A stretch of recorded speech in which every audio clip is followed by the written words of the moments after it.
Welcome to Issues by Elsie. Thanks for watching. I'm here because you're there. I appreciate your support. Please do not forget to subscribe and like and share and keep the conversation going. Also, send me an email on topics you would want us to talk about. Share your story. Remember, we live, we learn. Today I'm going to be talking about abandoned at the altar. In my hometown, there was a lady who was well known.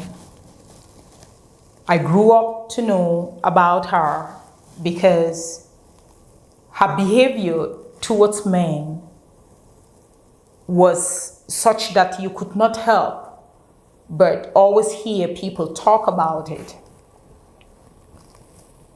It is recounted that the lady was said to marry a renowned man who was well known in the community and in the nation, something like a minister of that sort. And the man came from a very renowned family.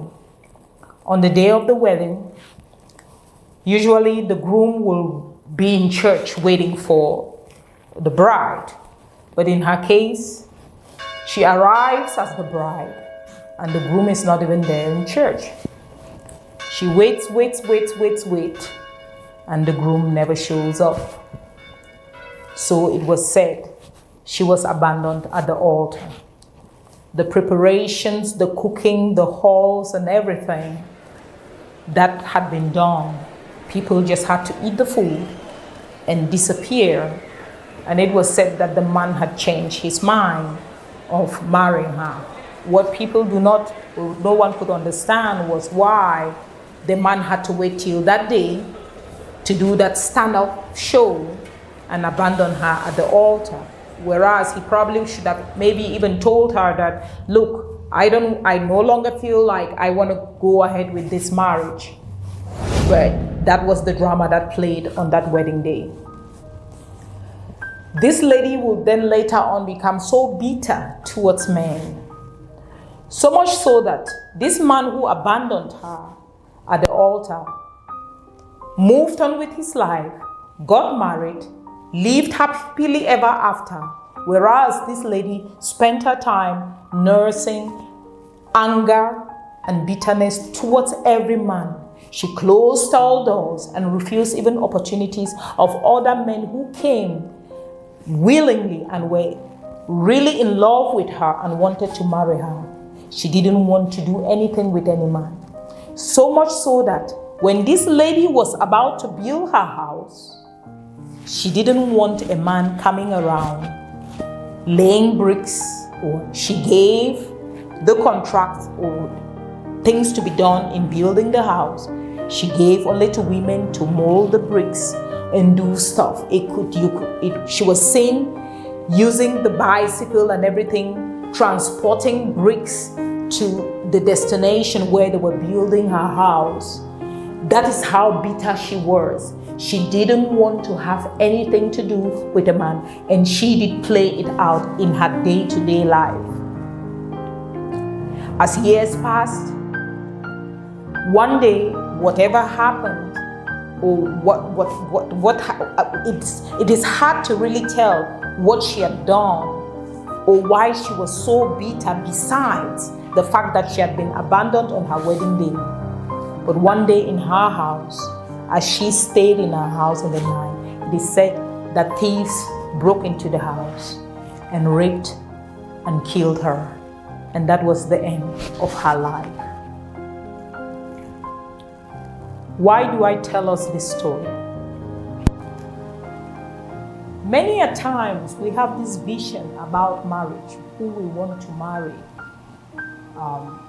It is so fascinating. It is a Princess Alice in Wonderland kind of a vision, that if anything goes wrong, it's like all hell breaks loose. And we then live with that bitterness and let it ruin our lives. If it didn't work out with A, there's a possibility it will work out with B.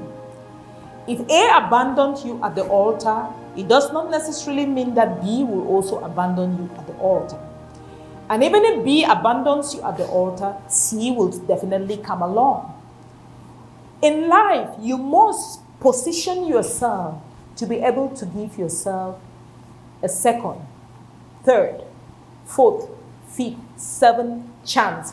As many chances as you can, whether it is love you're looking for or whatever it is you're looking for. Never give up, because at the time you want to give up, maybe that is when your breakthrough is coming. Or even if you do not want to give yourself a second chance, whether it is at marriage or at love, it's certainly not good for you to live in bitterness. You must let go, and so that things and opportunities and good things can come to you. This lady decided to live in bitterness and anger towards men, and the bitterness and anger, eventually the devil used it and destroyed her. We can't keep things like that. We can't be bitter to the point where it will ruin us. Give yourself a first chance. If it didn't work out with A, it will work out with B. If it doesn't work out with B, it will work out with C. There are people who have married 5 times, and it is the 5th marriage that works. So if you have just been disappointed at the first one, that is not the end of life. Give yourself another opportunity and learn from the mistakes of the previous one. Life is all about taking chances. Give yourself an opportunity at love again, at marriage again. And even if you don't want to, make sure you do not stay in bitterness.